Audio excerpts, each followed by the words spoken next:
सदगुरु जोगी वेदांत से समझेंगे विभिन्न भक्तियों का अलग अलग फल।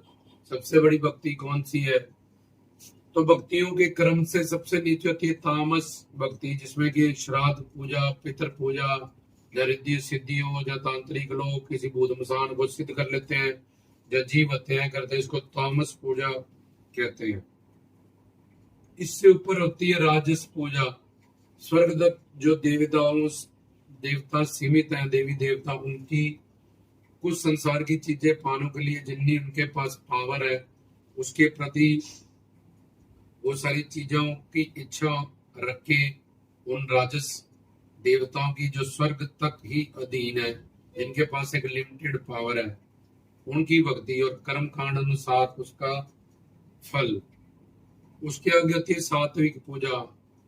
स्वर्ग जाने के लिए, स्वर्ग रख की कामना करने के लिए जो कर्म कांड में 80,000 श्लोक है, विधि निषेध है, वेद अनुसार उसकी पूजा, संस्कृत का प्रॉपर उच्चारण, धात, अनुदात, स्वरित, और फिर हवन पे वो 6 नियमों का पालन करना, 5 ऋणों को चुकाना। तो ये सात्विक, जिसमें पितृ ऋण, नेरी ऋण, अतिथि ऋण, वेद ऋण, देव ऋण, तो ये कर्मकांड से जुड़ी होती रहती है। पुण्य पुण्य पुण्य ज्यादा करो और स्वर्ग जाने के लिए। तो ये सात्विक भक्ति होती है तीसरी। इससे बड़ी होती है निर्गुण, जिसमें भगवान को हम एक ज्योत मानते हैं। निर्गुण रजतम सत गुण से परे, निर्विशेष मन बुद्धि इंद्रियों से परे, निरा आकार, कोई उसका आकार नहीं है, तो उसको निर्गुण, निराकार, निर्विशेष ब्रह्म कहते हैं, या अलग परमेश्वर कहते हैं। तो ये उससे सात्विक भक्ति से बड़ी भक्ति निर्गुणा भक्ति है, जो भगवान की ज्योत स्वरूप पूजा करते हैं, प्रकाश स्वरूप पूजा करते हैं। और इसके आगे फिर अब साकार भक्तियां शुरू हो जाती है। ये जो जिसको मोक्ष चाहिए वो ये निर्गुण निराकार की भक्ति करता है, लेकिन जिसको प्रेम चाहिए, भक्ति चाहिए, वो फिर आगे, इसके आगे होती है वैकुंठ धाम की भक्ति, नारायण की भक्ति, 4 भुजाओं वाले, जिनके हाथ में एक कमल का फूल है, और एक हम देखते हैं सच्चिदानंद स्वरूप, वो अपने तस्वीर में उनकी 4 भुजाओं से एक सुदर्शन चक्र जो सर्वव्यापक है, कमल का फूल जो विवेक का निशान है, गदा है उनके हाथ में, जो सत्य ठोस होता है, तो सत्य, चित्त और आनंद शंख है उनके हाथ में।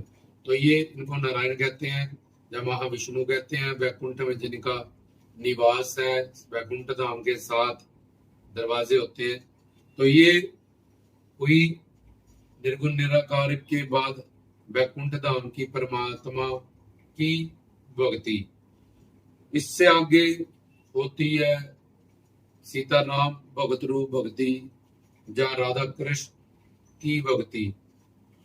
तो इस भक्ति से भी बड़ी, इसमें भगवान को साकार रूप मानते हैं, नर अवतार में प्रभु राम और कृष्ण के रूप माना जाता है।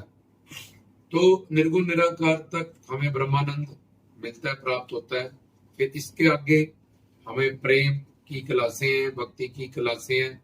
तो उसमें फिर वैकुंठ धाम की भक्ति, उसके बाद भगवत गोलोक धाम की भक्ति, राधा कृष्ण सीताराम की भक्ति, उससे भी बड़ी होती है गुरु, पूर्ण गुरु संतों महात्माओं की भक्ति। और गुरुओं में भी अगर वो आत्मा राम है, आत्मा का दर्शन करने वाले हैं, ब्रह्मानंदी हैं, ब्रह्म ज्ञान है, ब्रह्म ज्ञानी है, ब्रह्म पिता निर्गुण निराकार वो दर्शन करने वाले, जब रसिक प्रेमानंदी संत हैं, तो प्रेम की परम चरम रस तक तुम उनके साथ मतलब जा सकते हो, उनसे वो फल प्राप्त कर सकते हो। तो ये था भक्तियों का क्रम। एंड में गुरु भक्ति सबसे बड़ी भक्ति है, लेकिन वो गुरु पूर्ण होना चाहिए, जिसमें रज तम सत ब्रह्म प्रमाद विप्रलिप्सा करना पाठो राग द्वेष अस्मिता विद्या अवन वेश प्लस श्रोत्यम ब्रह्मनिष्ठ प्लस तत्वदर्शी, ये सारी क्वालिटीज जिसमें हो उसको पूर्ण गुरु कहते हैं। ऐसे गुरु की भक्ति सबसे बड़ी भक्ति है। जीवन छोटा है और क्षीण भंगुर है, कभी भी इसकी मृत्यु हो जाएगी। भक्तियों का क्रम और विभिन्न भक्तियों का अलग अलग फल और सबसे बड़ा फल पूर्ण सदगुरु की भक्ति का। गुरु ब्रह्मा गुरु विष्णु गुरुदेव महेश्वर। तो ब्रह्मा जी के पुत्र ऋषि मुनि नारद जी और विष्णु के 24 अवतार, शिव के 19 अवतार, अगर गुरु पूर्ण है तो उनकी भक्ति में नीचे वाली सब भक्तियों का फल हमें प्राप्त हो जाता है, मालो माल हो जाते हैं, निहाल हो जाते हैं। जो शक्तियां भगवान के पास है, अवतारों के पास है, वो गुरु के पास होती है सारी। लेकिन गुरु से ही हमारा स्वार्थ और परमार्थ सिद्ध होएगा। कोई अवतार या भगवान हमें मोक्ष मुक्ति ज्ञान नहीं देगा। अवतार अपनी लीलाएं करेंगे, भगवान सृष्टि की रचना करेगा, रक्षा करेगा, प्रलय करेगा, सबके कर्मों को नोट करेगा, पाप पुण्य उसके मुताबिक अच्छा बुरा फल हमें भोगना पड़ेगा। कर्म करने के लिए हम स्वतंत्र हैं, फल पाने के लिए हम परतंत्र हैं। तो इसलिए सबसे बड़ी भक्ति है गुरु की भक्ति। शुरू से गुरु ने ब्रह्मा ब्रह्म ज्ञान देगा, विष्णु बन के रक्षा देगा, बचे ज्ञान की जिम्मेवारी लेगा, और शिव बन के अज्ञानता विवेक का नाश करेगा। पर ब्रह्म बन के परमात्मा का वही निर्गुण निराकार जो स्वरूप तन मन धन से सेवा देगा हमें।